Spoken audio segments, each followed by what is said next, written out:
Matthew Hussey here with Love Life. I want to get off the love life area today and talk a little bit about how to win in your business. And I have a key tip here, something that will be so obvious to many, and yet just because it's obvious, it doesn't mean a lot of people are actually doing it. I'm in New York right now, and one of my daily frustrations, and it's not a real frustration, but it's something it slightly depresses me in certain moments. I've been going to get my coffee in the morning, and I am a bit of a coffee snob, so I like to go to the places where you have this hipster person in a hat with dungarees on, making you a coffee in a very special way. And I have found a kind of a trend where the people serving seem to have zero social skills whatsoever, to the extent that there's barely an acknowledgement when you walk in. There's barely a please when asking for your money. There's barely an acknowledgement that you've even ordered something. You know that moment where you order something and someone just starts making it without saying, okay, great. It may just be me, but it feels like there's somehow a trend here. It feels like we're getting worse at this. I was talking to a friend about it earlier because I thought, you know what, this isn't about me saying everyone should be happy and smiley all the time, because there are plenty of days where I have my head in my phone in the way that I tell other people not to. There are plenty of days where I'm not in the best of moods, or I'm a bit tired, or I'm a bit frustrated, so I'm not the most sociable person in the world. I have probably as many of those days as the average person. I just try and kick the habit quicker when it does come into play, but I still have those days. My problem is that this is happening in business, that this is happening with people that we want to be our customers. And I think that's a very strange thing. It seems to have become acceptable in our culture to run businesses where we don't actually have to be likable anymore.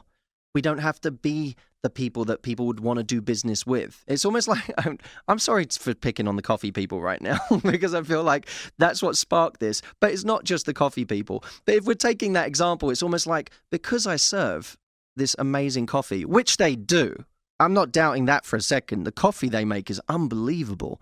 So much so that I keep going back.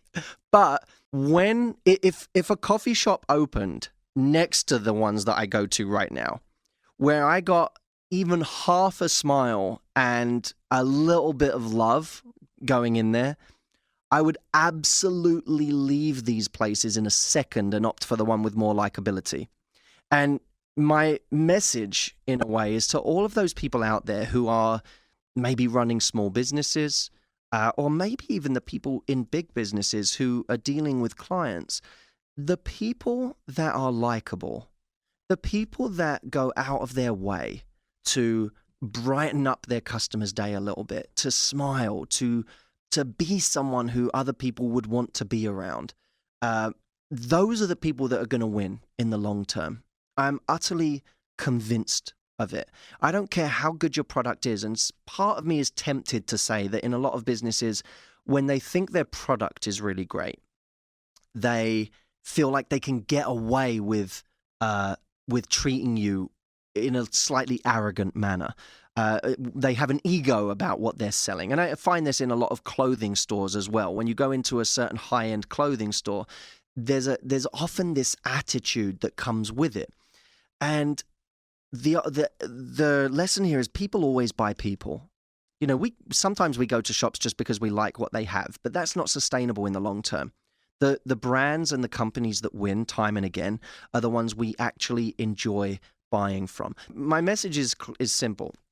We have to stop trying to be cool and stop having an ego when we're selling to people and when we're out there doing business, and start actually being the type of person that someone enjoys spending money with. When someone is coming to us to spend money, when someone is coming to us to invest, they could be investing anywhere in the world and they're choosing to do it with us.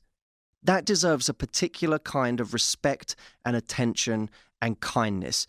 And it's something that I find that is lost all too often. And I think it's a real shame. And the only comfort in it is knowing that ultimately the businesses that will win over the long term, the ones that won't suffer from the same fad like attitude that customers have, the fickle attitude that customers have, are the ones that actually treat their customers well.